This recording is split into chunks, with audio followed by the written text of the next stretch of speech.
Magandang umaga sa lahat. Ako po si Leandro M. Galamaso, ang pangwalong tagapag-ulat. So, una sa lahat, magandang umaga sa inyo, Sir King, lalo na sa aking mga kamag-aral. So, ang tatalakayin ko po ngayon ay ang pagtalakay ng iba't ibang individual ukol sa wikang pambansa.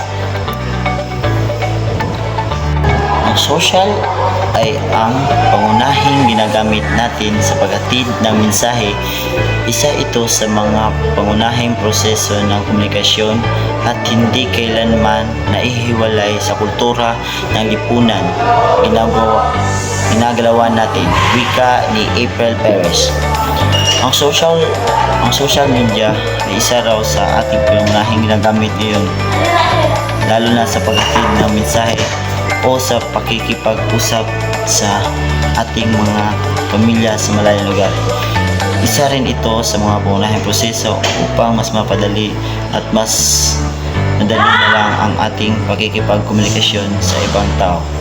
Ito ay hindi kailanman mahihiwalay sa kultura ng ating ginagamit ngayon. Ayon naman kay Ma Althea Enriquez, isang profesor sa Universidad ng Pilipinas, Diliman, ang pagtuturo ng wika kailangan ituon ang atensyon ng mga guro sa anyo ng mga salitang ginagamit kaysa sa tungkulin nito sa pangusap. So dito ang sinabi ni Ma Althea na isa ring profesor sa Universidad ng Pilipinas, Diliman, na ang pagtuturo ng wika ay kailangan natin tuunan ng atensyon ng mga guro para sa anyo ng salita ito na kailangan gamitin sa kanilang tungkulin sa pagtuturo ng wikang Pilipino.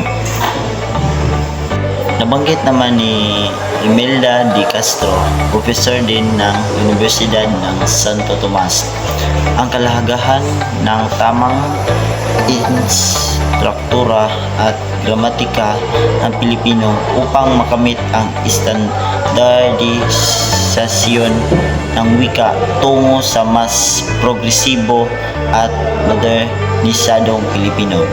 So, ang sinabi dito ni Imelda Castro, professor ng Universidad ng Santo Tomas, na kailangan ng tamang instruktura o gramatika sa Pilipino upang makamit natin ang estandarte ng wika patungo sa progresibo at modernasyong Pilipino. Dito, mas maunawaan pa natin kung paano gamitin ang ating wika at paano natin ito magamit sa pang-araw-araw. Ang wika ay may kaugnayan sa lahat ng aspeto. May 4 na aspeto sa wika. Una, politikal. Pangalawa, social. Pangatlo, kultural. At pang-apat, ang ekonomikal. So, ang politikal na kaugnayan ng aspeto, ito ay ginagamit ng mga gobyerno na aspeto ng wika. Ginagamit nila ito sa kanilang speech. At ang social naman ay ginagamit natin upang sa paghalubilo ng mga tao, ginagamit natin araw-araw sa pagkausap sa ating mga minamahal sa buhay. Ang kultural naman ay ginagamit ng isang tribo o isang kultural na mga tao at sa kanilang sariling wika. At ang ekonomikal naman ay ito ang ginagamit ng ating ekonomiya na mga wika. Isa na dito ang wikang Pilipino. Ayon kay D. Quiros noong 1996, ang wika ay isang kasangkapan sa pamamahala ng English ay nagdudulot ng medisyon sa pagitan ng elite at mas babang antas ng lipunan.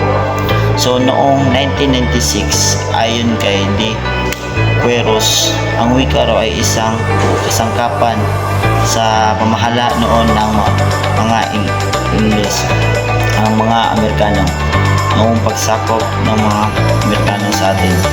Nagdudulot ito ng dibisyon sa pagitan ng mga elite at mas mababang antas ng ating mga lipunan.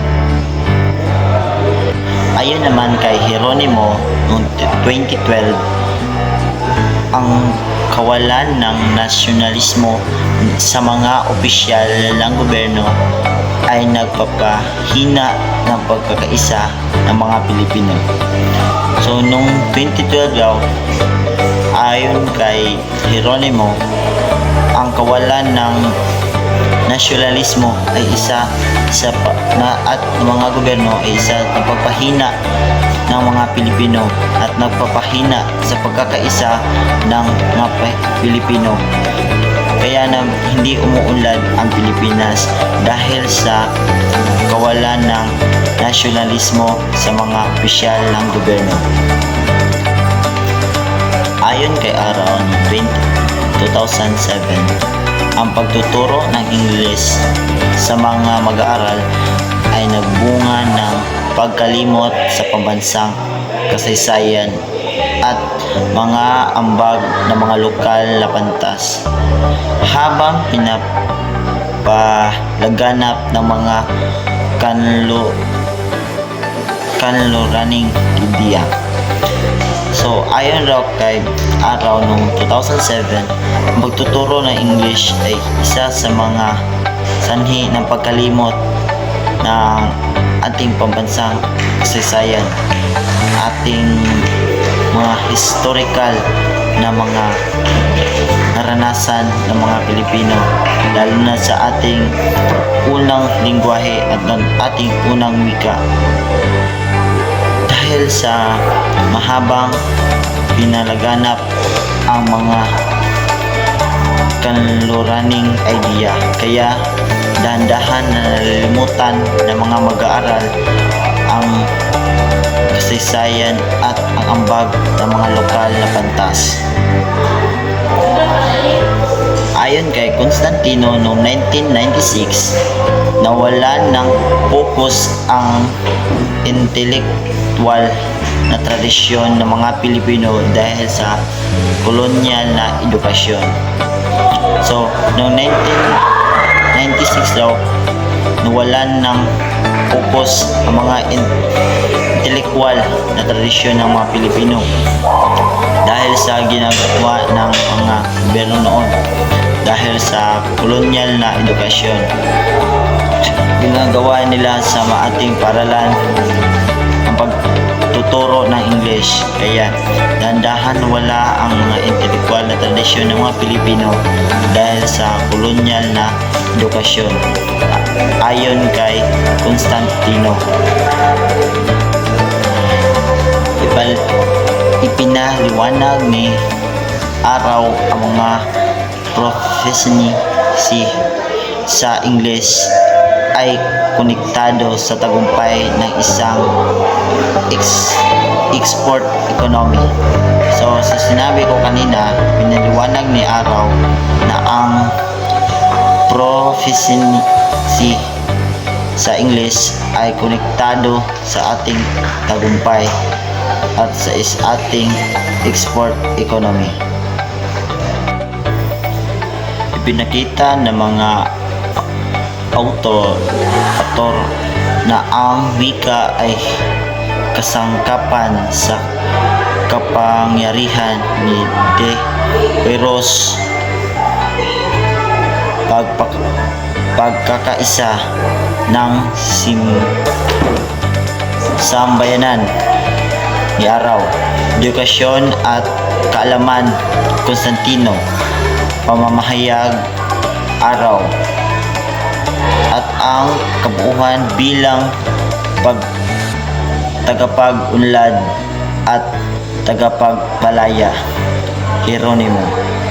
So, doon lang natatapos ang aking report at magandang araw sa lahat at mula.